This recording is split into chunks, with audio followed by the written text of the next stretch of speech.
Welcome. This is David Bowles' Human Meme. Today's topic: shyness and social anxiety. Well, my human meme friend, it has always fascinated me how terms, definitions, and labels tend to change over the years. Garbage men are now sanitation engineers. Body pain is now fibromyalgia. Retardation is autism.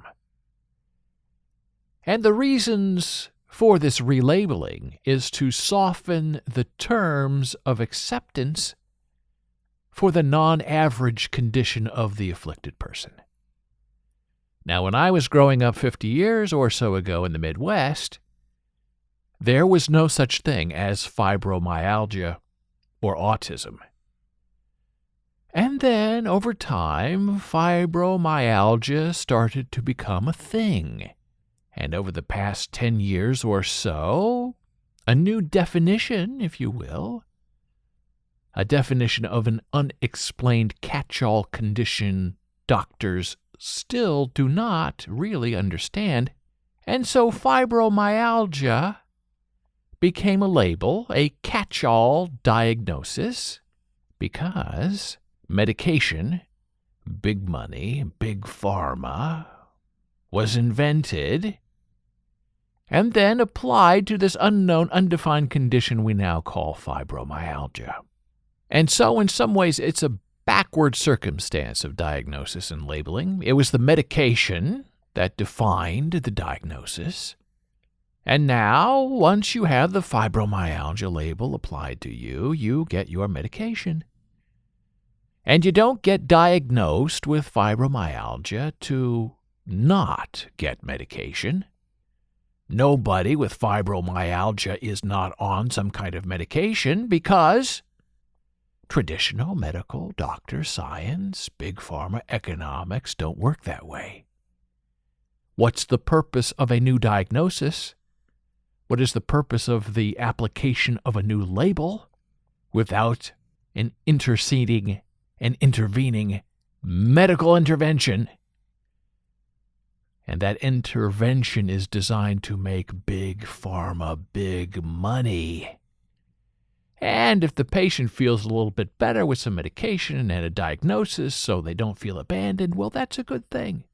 It's a good thing for big pharma because then more maintenance medication is needed for the condition. And believe me, people with fibromyalgia get very angry about this sort of conversation we're having right now. And they're angry because they are upset, perhaps embarrassed, because they are invested in their diagnosis. They've been searching for a reason, they find one, it's applied, fibromyalgia. But they should also know the long history of how their fibromyalgia diagnosis really came to be. And now, another unpopular topic. Autism is a wide-ranging scale of concern now. And hopefully autism means less humiliation and dishonor. But 40 years ago, it was retarded and slow that were the main descriptors of what is now called the autistic condition, the spectrum. And for those who may argue with me about this, I humbly and respectfully ask you to read the history and then apply common logic to what you find and what was found back then.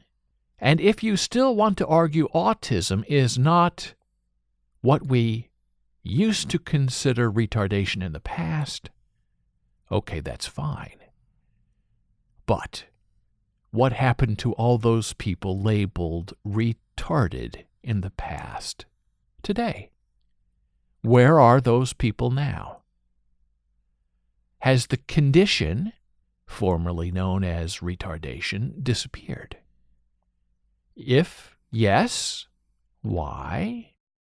And if not, are there still retarded adults and children today? If that condition exists, mental slowness, developmental impairments, and so on, if we don't call that retarded today, and we do not, well, what do we label those people with those conditions? And the reason for this change in label is to create a more universal level of acceptance for the person who is at risk of ostracism or deviation from the average. And mothers and fathers today, the parents of autistic children, do not like to have this conversation about the history of retardation and the new idea of spectrum labeling. And I respect that reticence is clear. They do not want the blurry cruelty of the old labels, like retardation, to define the children they love today. And now, my human being friend, what do we make of the porn star label, the adult film actor star label? It seems mandatory that everyone in pornography is labeled a porn star.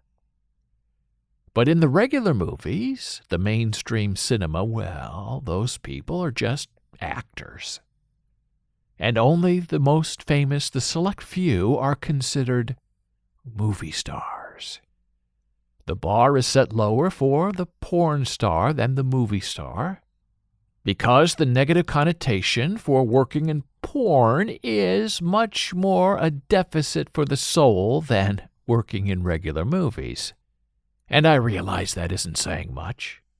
But the separation of the moral spine from the business core is still there and active.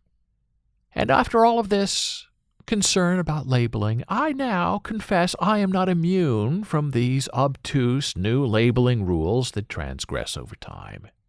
In fact, I can share with you a reverse osmosis moral labeling, a labeling that is actually more damaging now than it used to be. Yes, this is not garbage man to sanitation engineer or retardation to autism or doctors giving up on a diagnosis and just slapping a fibromyalgia label on a patient. No, this is different. This is a distinction with a difference. 40 years ago, being shy was not an affliction. Shy meant you were sometimes awkward in public situations. Shy meant you were maybe a little more quiet than others around you. Shy, back then, had the definition of being somewhat charming. You were not obnoxious, and you were not as loud as those around you. You were just quietly shy. Some thought shyness was being aloof, but those were people who did not understand shyness. And some of us were even painfully shy, a little more extreme than just being simply shy. But in a situation with more than 3 people, we became awkward and disassociative. So sure, I was shy, and maybe even painfully shy for many years. And some thought that was odd for a person who was an actor and a radio and TV performer. But those were just covers against the real me. But I never considered my shyness an affliction or a deficit. I was just a quiet person. I didn't much like crowds, and I appreciated a one-on-one conversation more than a gang-bang discussion where everything goes and everyone talks over each other. So now we fast-forward 40 years, and our beloved shyness label has been replaced negatively. Negatively with the unwanted and horrible label of social anxiety.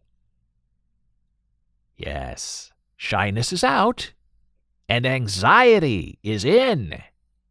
In one relabeling, we have been reformed and redefined. And yes, I argue with you today that it is much better to be labeled shy than to be scorned with the human put-down of being afflicted with social anxiety and all the drugs they try to sell you to make you not that way. And I also respectfully argue today, after being shy for 50 years, that I do chafe, and I do dissect, and I do reject any sort of reformatting of my personality that forcibly digs me into the alternative unwanted stigma of social anxiety. Yes, I am shy, and there is nothing anxious about it.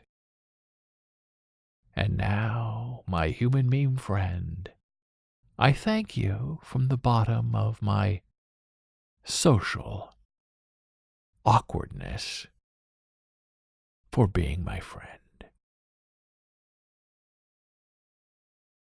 Thank you for listening. Be a human meme.